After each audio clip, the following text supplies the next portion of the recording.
Assessment of partnership form की format और सारे क्वेश्चंस की वीडियो ऑलरेडी मैं अपलोड कर चुका हूं, आप लोग प्लेलिस्ट चेक कर सकते हो। Illustration 19. The doctors, Dr. Ahalya and Dr. Somnath, are running a nursing home under a partnership firm, sharing profits and losses equally, and showed rupees 2,14,600 as profit for this year after taking into account the following item. तो भाई ये doctor Ahalya और doctor Somnath एक doctor हैं और इनका net profit दिखा रहा है 2,14,600 rupees after taking into account. से कहने का मतलब है कि इतनी सारी चीजें डेबिट है और ये चीजें क्रेडिट है पीएल अकाउंट में। ठीक है, पहले देख लेते हैं क्या निकालना है इसमें। Compute the firm's total income and compute the income of partners taxable under the head PGBP, यानी कि profit and gains of business और profession. Firm's deed certified copy submitted provides for payment of operation charges, honorarium, remuneration, bonus and interest on capital. देखो भाई, इसमें total income बोला है सबसे पहले, तो टोटल इनकम बोल दिया तो आपको पता है पहले बुक प्रॉफिट निकालोगे, उसकी मदद से टोटल इनकम निकालोगे, पहली चीज। दूसरी चीज़ ये जो लिखा हुआ है ना कि income of partners taxable under the head PGBP, इसका मतलब है allocation of income of partners निकाल दो। ठीक है, और यहाँ बुक में भी बिजनेस इनकम अलग से निकाला है तो हम भी अलग से निकाल के दिखा देंगे, लेकिन उसी सेम फॉर्मेट से। ठीक है, अब देखते हैं क्या क्या डेबिट हुआ है, क्या क्या क्रेडिट हुआ है। तो सबसे पहले भाई डेबिट हुआ है operation charges to doctor Somnath ₹1000 पर ऑपरेशन। भाई ऑपरेशन चार्जेस हमने क्या पढ़ा है, रेम्यूनरेशन टू पार्टनर अगर हुआ है तो फिर क्या होता है, वो डिसअलाउ होता है। तो ऑपरेशन चार्जेस क्या होगा, एक तरीके का रेम्यूनरेशन है, इसलिए डिसअलाउ हो गया, ये ऐड हो जाएगा। आगे लिखा है रेम्यूनरेशन टू डॉक्टर अहल्या, तो ये तो सीधे सीधे रेम्यूनरेशन बोला है, ये डिसअलाउ हो गया, ऐड हो जाएगा। डॉक्टर अहल्या और सोमनाथ को कोई भी रेम्यूनरेशन गया होगा वो डिसअलाउ होगा क्योंकि ये दोनों पार्टनर हैं। ठीक है, आगे ऑनरेरियम टू डॉक्टर सोमनाथ, ये भी एक तरीके के एक डॉक्टर को रेम्यूनरेशन मिला है तो ये भी डिसअलाउ हो गया, ऐड हो जाएगा। आगे लिखा है bonus to each doctor, salary, bonus, commission to partner always disallow, तो दोनों ही डॉक्टर पार्टनर हैं इस वजह से disallow. Donation to local temple, तो भाई ये डिसअलाउ होगा, ऐड हो जाएगा। क्यों, क्योंकि हमने पढ़ा है कोई भी खर्चा जो कि बिजनेस से रिलेटेड नहीं है और पीएल अकाउंट में डेबिट हो गया हो वो डिसअलाउ होता है और उस डिसअलाउड एक्सपेंसेस को हम ऐड कर लेते हैं। और डोनेशन देख के कंफ्यूज ना होना, ये 80G में नहीं जाएगा। क्यों, क्योंकि एक लोकल टेम्पल को डोनेशन गया और 80G में केवल रजिस्टर्ड टेम्पल आता है। आगे लिखा है interest on capital to each doctor at the rate 12% per annum. अब यहां इस क्वेश्चन में नहीं बोला गया है कि फॉर्म फुलफिल कर रहा है कंडीशन सेक्शन 184 का या नहीं, तो हम मानेंगे कि फॉर्म सेक्शन 184 की कंडीशन फुलफिल कर रही है। ठीक है, अब जब भी फॉर्म फुलफिल करती है कंडीशन तो 12% तक इंटरेस्ट ऑन कैपिटल अलाउ होता है, उससे जितना एक्सेस वो डिसअलाउ, तो यहाँ 12% तक है इसलिए अलाउ हो गया। आगे लिखा है परचेज ऑफ सर्जिकल इक्विपमेंट। अब आप ऐसे तो कहोगे सर्जिकल इक्विपमेंट, ये डॉक्टर हैं, इनके बिजनेस से रिलेटेड है, होगा, लेकिन हमने पढ़ा है any asset debited in PL account, कोई भी एसेट अगर पीएल अकाउंट में डेबिट हो गया है तो उसको आपको ऐड कर लेना है क्योंकि वो बैलेंस शीट का पार्ट होता है, यहाँ का पार्ट नहीं होता है। इसमें एक और चीज आपको ध्यान रखनी है कि जैसे सर्जिकल इक्विपमेंट है तो ये तो एक एसेट है, ठीक है, तो any asset debited in PL account तो वो डिसअलाउड हो जाता है, उसको हम ऐड कर देते हैं। लेकिन यहाँ कहीं भी क्वेश्चन में डेप्रिसिएशन नहीं दिख रहा है और ना ही हमको बताया गया है कि डेप्रिसिएशन चार्ज हुआ है कि नहीं, तो हम मानेंगे कि डेप्रिसिएशन चार्ज नहीं हुआ है। ठीक, तो जब मैंने पीएल ये बुक प्रॉफिट वाला फॉर्मूला बताया था तो उसमें तीसरे वाले में हम लोग करते थे expenses related with business but not debited in PL account. तो डेप्रिसिएशन जो है उसको डेबिट करना चाहिए था लेकिन इन लोग ने नहीं किया है तो वो हम करेंगे डेबिट, पहली चीज। दूसरी चीज, सर्जिकल इक्विपमेंट एक मशीनरी है और मशीनरी पे 15% डेप्रिसिएशन फिक्स होता है, तो ये बहुत इंपॉर्टेंट है, गिवन नहीं होता है लेकिन वो आपको डेप्रिसिएशन खुद से लेस करना होता है। ये 15% मशीनरी पे लगता है, ये आपको याद होना चाहिए। नेक्स्ट, क्रेडिट में बोला गया है हाउस प्रॉपर्टी रेंट, हम लेस क्या करते हैं, any income which is not related with business but credited to PL account, वो इनकम जो कि बिजनेस से रिलेटेड नहीं है लेकिन पीएल अकाउंट में क्रेडिट है उसको हम लेस कर देते हैं। तो हाउस प्रॉपर्टी रेंट बिजनेस से थोड़ी ना रिलेटेड है तो ये हो गया डिसअलाउड इनकम, इसलिए इसको लेस कर दोगे। पहला ट्रीटमेंट तो इसका हो गया बुक प्रॉफिट में। दूसरा ट्रीटमेंट इसका होगा टोटल इनकम में। अब ये बहुत इंपॉर्टेंट है, यहां ध्यान देना आप। बुक प्रॉफिट में हम क्या करते हैं, जितना अमाउंट यहां पे डेबिट है वही अमाउंट हम सीधे सीधे लेस कर देते हैं, ठीक। लेकिन टोटल इनकम में हम लेते हैं actual income from house property. तो यहां अगर लिखा होता इनकम फ्रॉम हाउस प्रॉपर्टी तब तो टोटल इनकम में ऐसे ही चला जाता एज इट इज पूरा अमाउंट, लेकिन यहां क्या बोला गया है, रेंट। तो जैसे हम फॉर्मूले के थ्रू हमने सीखा है कि municipal value, actual rent, fair rent, फिर उसके थ्रू हम करके ग्रॉस एनुअल वैल्यू निकालेंगे, फिर उसकी मदद से एनुअल वैल्यू, फिर उसकी मदद से हम निकालेंगे इनकम फ्रॉम हाउस प्रॉपर्टी। तो ये बहुत इंपॉर्टेंट है, ध्यान रखना। यहाँ क्योंकि रेंट बोला है तो हम कैलकुलेट करेंगे। ठीक, आगे डिविडेंड ऑन शेयर्स ग्रॉस, ये इनकम फ्रॉम अदर सोर्सेज का पार्ट है, तो डिसअलाउड इनकम हो गया, इसको आप लेस कर दो। सॉल्यूशन देखते हैं 19 का। सबसे पहले यहाँ टोटल इनकम पूछा है, लेकिन हमको बुक प्रॉफिट निकालना पड़ेगा क्योंकि उसी की मदद से हम टोटल इनकम निकालते हैं। कंप्यूटेशन ऑफ बुक प्रॉफिट, जो भी असेसमेंट ईयर है उसको आप यहां पे ले लो।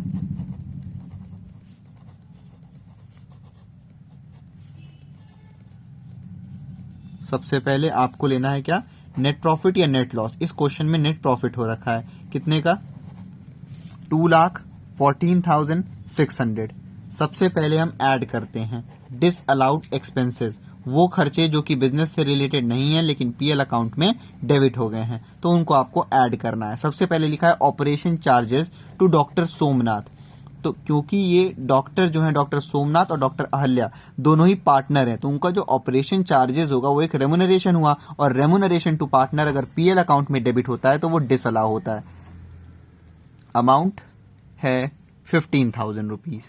उसके बाद दिया हुआ है आपका रेमुनरेशन टू डॉक्टर अहल्या, ये तो सीधे ही सीधे बोला है, तो रेमुनरेशन टू पार्टनर अगर पीएल अकाउंट में डेबिट है तो उसको आपको ऐड कर लेना होता है, और डॉक्टर अहल्या और डॉक्टर सोमनाथ दोनों ही पार्टनर्स हैं। अमाउंट है 76,000। उसके बाद दे रखा है honorarium to doctor Somnath, honorarium भी एक तरीके का रेमुनरेशन हुआ, और डॉक्टर सोमनाथ एक पार्टनर है और ये डेबिट भी हो रखा है, तो इसको आपको ऐड करना है। अमाउंट है 53,000 रुपीज। उसके बाद है बोनस टू ईच डॉक्टर। अब ध्यान देना यहाँ पे, यहाँ ईच लिखा है, मतलब कि पर पहली बात तो salary, bonus, commission to partner अगर पीएल अकाउंट में डेबिट है तो वो डिसअलाउ हो गया, ऐड हो जाएगा, और यहाँ दोनों ही डॉक्टर पार्टनर है तो इनका बोनस तो डिसअलाउ होगा, पहली चीज। दूसरी चीज, यहाँ ईच बोला गया है, ध्यान रखना, यानी कि एक डॉक्टर को मिला है 22,000, तो यहाँ पे दो डॉक्टर हैं जो कि दोनों ही पार्टनर हैं, तो 22,000 इंटू 2, ये बहुत इंपॉर्टेंट चीज है, इसको ध्यान रखना, ये हो गया 44,000। उसके बाद donation to a local temple. भाई डोनेशन टू लोकल टेम्पल ये क्या बिजनेस से रिलेटेड है? नहीं है, और ये पीएल अकाउंट में डेबिट हो गया है। तो जब भी कोई भी खर्चा जो कि बिजनेस से रिलेटेड नहीं है और पीएल अकाउंट में डेबिट हो गया है तो उसको आपको ऐड कर लेना है, वो डिसअलाउड एक्सपेंसेस है। तो donation to local temple amount 5,000 rupees. उसके बाद क्या लिखा है, इंटरेस्ट ऑन कैपिटल। यहां कुछ नहीं बोला है, तो हम मानते हैं कि फॉर्म 184 की कंडीशन फुलफिल कर रही है, और जब भी ऐसा होता है तो 12% तक इंटरेस्ट ऑन कैपिटल अलाउ होता है, उससे जितना एक्सेस डिसअलाउ है। तो यहाँ 12% है, इसलिए अलाउ। उसके बाद लिखा है purchase of surgical equipment. Surgical equipment देख के कंफ्यूज ना हो जाना, ये एसेट तो है, भले ही बिजनेस से रिलेटेड है, लेकिन any asset debited in PL account उसको हमको ऐड करना होता है, क्योंकि ये बैलेंस शीट का पार्ट है, यहाँ का पार्ट नहीं है, इसलिए 20,000 रुपीज। ठीक है, सब हमने ले लिया, ऐड करो इसको आप। ये हो गया आपका 15,000 rupees, 15,000 plus 76,000 plus 53,000 plus 44,000 plus 5,000 plus 20,000, ये कितना हो गया, 2,17,000, सॉरी 2,13,000 आया, 2,13,000। इसको आप ऐड कर लो नेट प्रॉफिट में, ये कितना हो गया, 4,27,600 रुपीज। ठीक है, उसके बाद आप लेस करो डिसअलाउड इनकम, वो इनकम जो कि बिजनेस से रिलेटेड नहीं है और पीएल अकाउंट में क्रेडिट हो गया, तो उसको आपको लेस करना होता है। सबसे पहले लिखा हुआ था हाउस प्रॉपर्टी रेंट, तो ये तो इनकम फ्रॉम हाउस प्रॉपर्टी का है, तो इसको आप लेस कर दो, ये डिसअलाउड इनकम हो गया। अमाउंट 9,600, और इसका एक और ट्रीटमेंट होगा टोटल इनकम करते वक्त, और ये क्योंकि रेंट है तो वहां कैलकुलेट करना पड़ेगा। ठीक, और बुक प्रॉफिट में तो बस वही अमाउंट लेते हैं जितना पीएल अकाउंट में डेबिट है। आगे लिखा है dividend on shares, amount 4000 rupees. ठीक है, ये इनकम फ्रॉम अदर सोर्सेज का था। तो कोई भी इनकम जो कि बिजनेस से रिलेटेड नहीं है और पीएल अकाउंट में क्रेडिट हो गया है, तो जितना पीएल अकाउंट में क्रेडिट हुआ है बस उतना ही अमाउंट उठा के यहां रख दो। बाकी अगर कुछ उसका जो भी ट्रीटमेंट करना होगा, जैसे यहाँ पे हाउस प्रॉपर्टी रेंट लिखा हुआ है, तो जब टोटल इनकम में आप लिखोगे तो इसका आपको ट्रीटमेंट करना पड़ेगा। पहले आप income from house property calculate करोगे तो वो वहां करना होगा, यहाँ एज इट इज वही अमाउंट लिख दो और कुछ नहीं है। इन दोनों को आप ऐड करो और आउटर कॉलम में लिखो। तो ये हो गया आपका, ये आ गया 13,600। तो इसको आप लेस करो इसमें से, ये जो 4,27,600 है, ये आ गया 4,14,000 रुपीज। अब यहीं रुक मत जाना, यहां पे एक और चीज है, less expenses allowed as deduction but not debited to PL account. वो खर्चे जो कि अलाउ तो होते हैं डिडक्शन के तौर पे, लेकिन पीएल अकाउंट में नहीं गिवन है। तो आप देख रहे हो कहीं भी डेप्रिसिएशन को लेस नहीं किया गया है, ना ही हमको बताया गया है कि डेप्रिसिएशन एडजस्ट हो चुका है। तो हम मानेंगे कि डेप्रिसिएशन नहीं एडजस्ट हुआ है, पहली चीज। दूसरी चीज, यहाँ सर्जिकल इक्विपमेंट एसेट था, तो ये जो सर्जिकल इक्विपमेंट है ये एक मशीनरी है और मशीनरी पे 15% डेप्रिसिएशन फिक्स्ड होता है। तो आप लिखोगे डेप्रिसिएशन ऑन मशीनरी। ठीक है, क्या है? Surgical equipment. कितना है अमाउंट? 20,000 रुपीज। लेकिन उस पर डेप्रिसिएशन कितना लगेगा? 15%। ये हमको याद होना चाहिए। ये हो गया इसका 15% आ गया 3,000 रुपीज, और कुछ भी नहीं है। सीधा आउटर कॉलम में आप लिखो और इसको लेस कर दो 4,14,000 में से। ये हो गया 4,11,000 रुपीज। ये क्या आ गया? ये आ गया आपका बुक प्रॉफिट।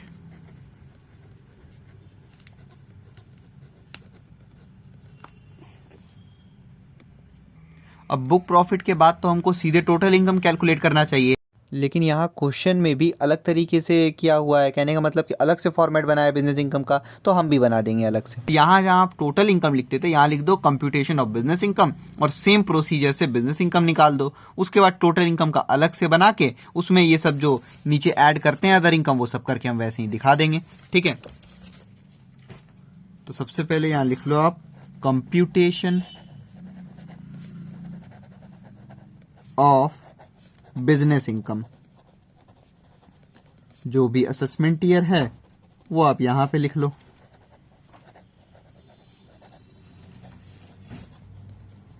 कैसे निकालेंगे हम इसमें? सबसे पहले लिखेंगे बुक प्रॉफिट।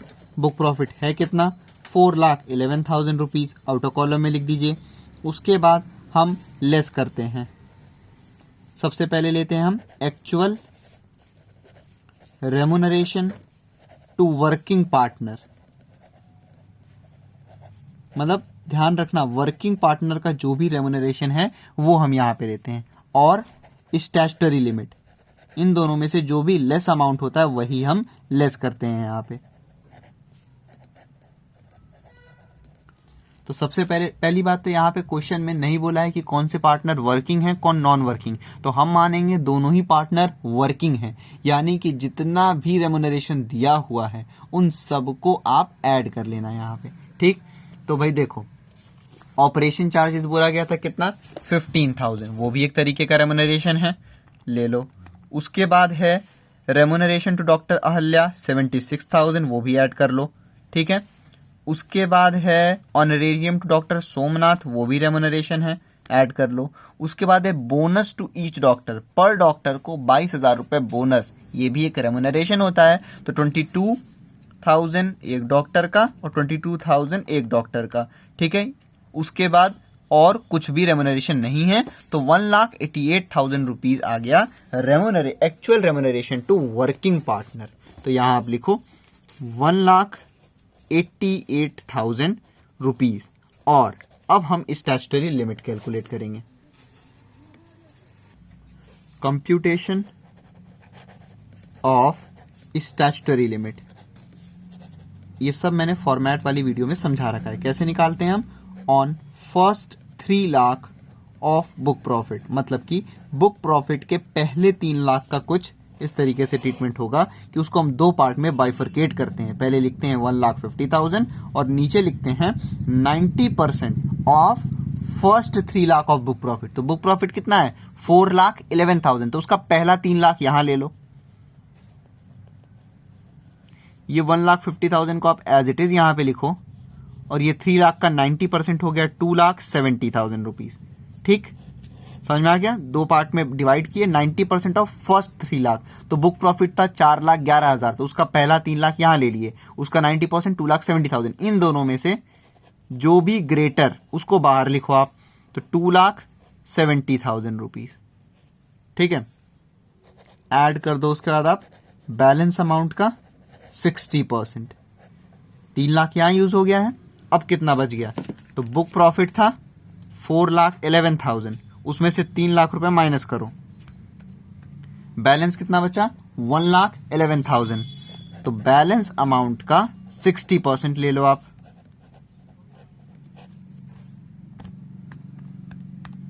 ये आ गया 66,600 रुपीज। इसको आप ऐड कर लो 2,70,000 में, ये हो गया 3,36,600। ये आ गया स्टैट्यूटरी लिमिट। तो इसको आप यहां पे पुट कर दो 3,36,600। इन दोनों में से जो लीस्ट अमाउंट है उसको आप लेस कर दो, तो 1,88,000 रुपीज लीस्ट अमाउंट है। भाई दिख रहा है ना, इन दोनों में यही तो लीस्ट है, तो इसको आप लेस कर दो। किस में से लेस करोगे आप? 4,11,000 में से। ये आ गया 2,23,000 रुपीज। ये क्या आ गया? ये आ गया बिजनेस इनकम। अब अभी तक हम क्या करते थे? हम यहां सीधे ये टोटल इनकम ही कैलकुलेट कर रहे होते थे, बिजनेस इनकम में यहीं पे ऐड कर देते थे। अब यहां पे अलग से पूछा था profit and gains of business और प्रोफेशन, तो ये आ गया अलग से। अब हम टोटल इनकम जब निकालेंगे तो उसमें सीधे बिजनेस इनकम में ऐड करते जाएंगे अदर इनकम। ठीक है, समझ में आ गया आप लोगों को? ऐसे तो हमको अब सीधे टोटल इनकम कैलकुलेट करना चाहिए, लेकिन यहाँ आप पढ़े होगे क्वेश्चन में लिखा है हाउस प्रॉपर्टी रेंट, यानी कि वो इनकम फ्रॉम हाउस प्रॉपर्टी नहीं है। पहले उसको भी तो कैलकुलेट करना पड़ेगा, तो पहले ही कैलकुलेट कर लो, वरना फिर वहां पे और कॉम्प्लिकेटेड हो जाएगा। तो computation of income from house property, ये भी मैंने समझा रखा है। इनकम फ्रॉम हाउस प्रॉपर्टी की आप प्लेलिस्ट में जाके फॉर्मेट वाली एक बार वीडियो देख लेना, अगर ये ना समझ में आए तो फॉर द असेसमेंट ईयर जो भी है आपकी बुक के अकॉर्डिंग आप वो लिखो। उसके बाद क्योंकि यहाँ पे नॉट कवर्ड वाली कंडीशन है, स्टैंडर्ड रेंट नहीं दिया है, तो municipal value, actual rent, fair rent. Municipal value nil है, फेयर रेंट, अरे एक्चुअल रेंट कितना दे रखा है? रेंट बोला गया है 9,600 रुपीज, फेयर रेंट नहीं है। तो इन तीनों में से जो भी ग्रेटर अमाउंट होता है वही हो जाता है ग्रॉस एनुअल वैल्यू। तो 9,600 रुपीज हो गया ग्रॉस एनुअल वैल्यू। ठीक है, उसके बाद हम लेस करते हैं 3 चीज। पहला, municipal tax paid by owner नहीं है, यहाँ पे नील कर दो आप। उसके बाद अनरियलाइज रेंट और वैकेंसी भी लेस करते हैं, वो सब भी नहीं है, तो सीधे आप इसी को लेस कर दो। ये हो गया आपका एनुअल वैल्यू। उसमें से हम लेस करते हैं डिडक्शंस अंडर सेक्शन 24। सबसे पहले क्या करते हैं? 30% ऑफ एनुअल वैल्यू। ठीक है, तो 30% ऑफ 9,600, तो 9,600 का 30% 2,880। उसके बाद क्या लेते हैं? इंटरेस्ट ऑन प्रीवियस ईयर और कंस्ट्रक्शन पीरियड नहीं है, सीधे ये ऑटो कॉलम में लिखो और लेस कर दो आप इसको 9,600 में से। ये आ गया 6,720। ये क्या आया है? Income from house property. अब हम टोटल इनकम कैलकुलेट करेंगे। अब हम लिखेंगे कंप्यूटेशन ऑफ टोटल इनकम, जो भी असेसमेंट ईयर है आपका वो लिख लो।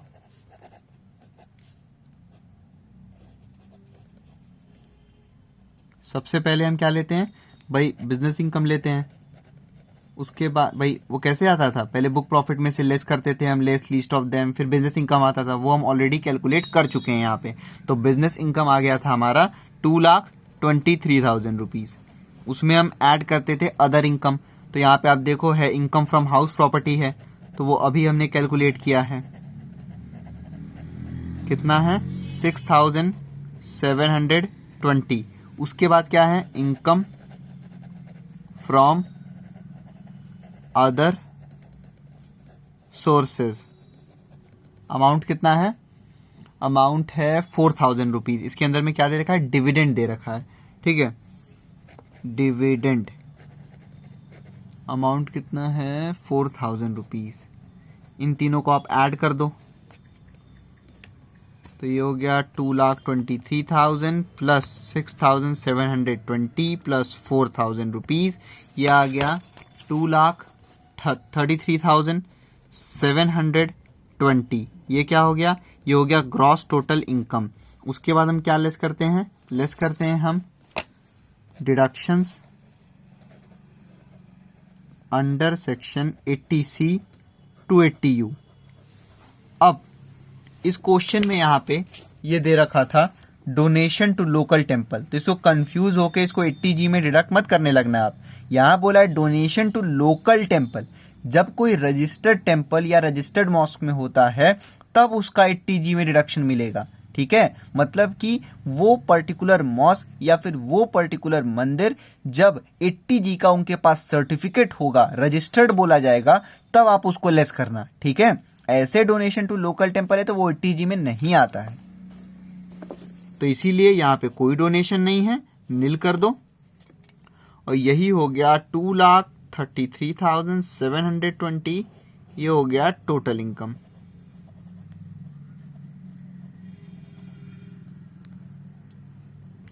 उसके बाद क्वेश्चन ने बोला था compute the income of the partner taxable, income of the partner taxable under PGBP. इसका मतलब कि एलोकेशन ऑफ इनकम भी निकालना है हमको, ठीक है। तो पार्टनर्स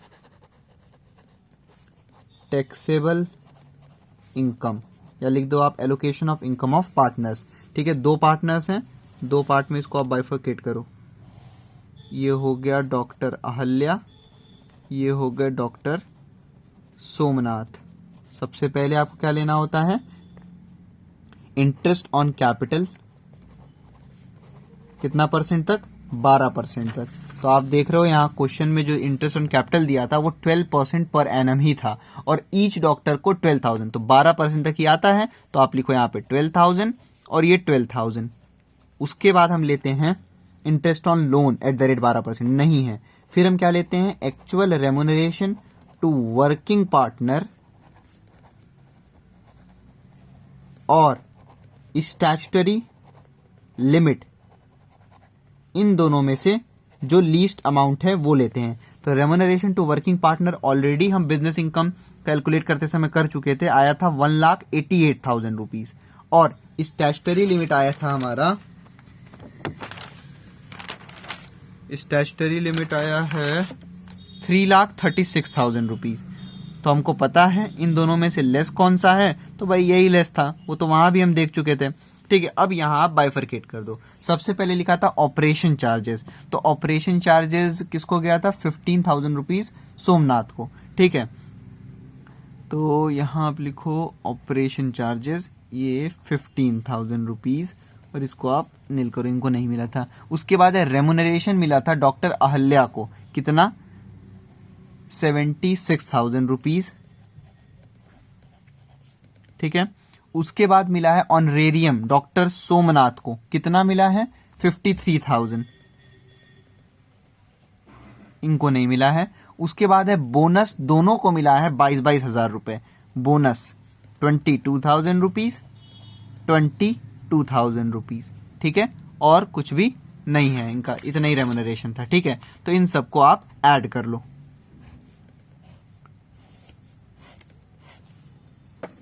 ये हो गया आपका 12,000 प्लस 76,000 प्लस 22,000, ये आ गया 1,10,000 रुपीज। ऐसे ही आप इनका कैलकुलेट करो, डॉक्टर सोमनाथ का 12,000 प्लस 15,000 प्लस 53,000 प्लस 22,000, ये आ गया 1,02,000 रुपीज। ठीक है, उसके बाद टैक्सेबल लाइबिलिटी हमसे पूछा नहीं है, मैं निकाल के आपको दिखा दे रहा हूं फिर भी। कंप्यूटेशन ऑफ टैक्सेबल लाइबिलिटी,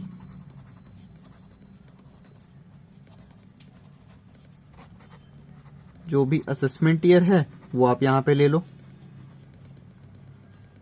सबसे पहले short term capital gain under section 111A 15%। हम हर क्वेश्चन में पूरा फॉर्मूला बना के चलते हैं, पूरा लिख के फॉर्मेट, ताकि एग्जाम में हमको दिक्कत ना हो। ये भी मैंने फॉर्मेट वाली वीडियो में समझाया है, आप प्लेलिस्ट में देख सकते हो इसको। उसके बाद long term capital gain under section 112 10%, 20%, nil नहीं है यहाँ पे कुछ भी। फिर long term capital gain under section 112A 10%, कितना, नील। उसके बाद winnings from lottery, crossword, puzzles etcetera under section 115 B 30%, इसको लिखो नील क्योंकि नहीं है। फिर लिखो आप रिमेनिंग अदर इनकम, जो रिमेनिंग अदर इनकम बच गया उसका आता है 30%, 30%। रिमेनिंग अदर इनकम आएगा कैसे? टोटल इनकम कितना है हमारा? टोटल इनकम है 2,33,720। उसमें से इन चारों में से जो भी यहाँ पे यूज हो गया होता है उसका ओरिजिनल अमाउंट जो यहाँ लिखा होता है उसको हम लेस करते हैं। जब यहाँ पे कुछ यूज ही नहीं हुआ है तो लेस क्या करोगे आप? तो यही हो गया रिमेनिंग अदर इनकम, तो इसका निकालो आप 30%। 2,33,720 एट द रेट 30%, ये हो गया 70,116। ये एज इट इज आप लिखो। उसके बाद ऐड करो आप सरचार्ज, कितना परसेंट? 12%। जब टोटल इनकम 1 करोड़ से ज्यादा हो तब, नहीं है नील लिखो, 70,116। उसके बाद लेस करो आप मार्जिनल रिलीफ, जब टोटल इनकम 1 करोड़ से ज्यादा हो तब, नील लिखो इसको भी, नहीं है, 70,116 हो गया। ठीक है, उसके बाद हम ऐड करते हैं हेल्थ एंड एजुकेशन सेस